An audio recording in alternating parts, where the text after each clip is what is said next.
साम्राज्य न्यूज, सामान्यांचा असामान्य आवाज। घरगुती गॅसचा अवैध वापर आणि विक्री केल्याप्रकरणी सोलापूर जिल्ह्यातील पहिला गुन्हा दाखल करण्यात आला आहे। जिल्हा पुरवठा विभागाच्या भरारी पथकाने टाकलेल्या धाडीत ही कारवाई करण्यात आली।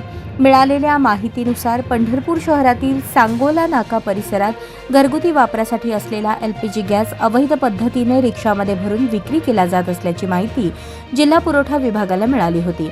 या माहितीच्या आधारे भरारी पथकाने घटनास्थळी धाड टाकली। या कारवाई दरम्यान घरगुती वापराचे 8 गॅस सिलेंडर तसेच व्यावसायिक वापराचे 5 सिलेंडर असे एकूण 13 गॅस टाक्या जप्त करण्यात आल्या। घरगुती गॅसचा व्यावसायिक वापर करून त्याची अवैध विक्री केल्याप्रकरणी गणेश बोरीकर यांच्या विरोधात पंढरपूर शहर पोलीस ठाण्यात गुन्हा दाखल करण्यात आला आहे। या प्रकरणात आणखी एक महत्त्वाची बाब समोर आली आहे।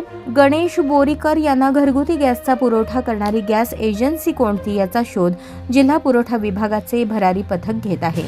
अवैध पद्धतीने गॅस पुरवठा केल्याचे आढळल्यास संबंधित गॅस एजन्सीवर देखील गुन्हा दाखल करण्यात येणार असल्याची माहिती जिल्हा पुरवठा अधिकारी संतोष सरडे यांनी दिली आहे। या संपूर्ण प्रकरणात अत्यावश्यक वस्तू अधिनियम 1955 अंतर्गत कलम 3 आणि 7 नुसार गुन्हा नोंदवण्यात आला आहे। या कारवाईमुळे जिल्ह्यात अवैध गॅस विक्री करणाऱ्यांमध्ये मोठी खळबळ उडाली असून अशा प्रकारच्या बेकायदेशीर व्यवसायावर प्रशासनाकडून कठोर कारवाई सुरूच राहणार असल्याचे संकेत प्रशासनाने दिले आहेत।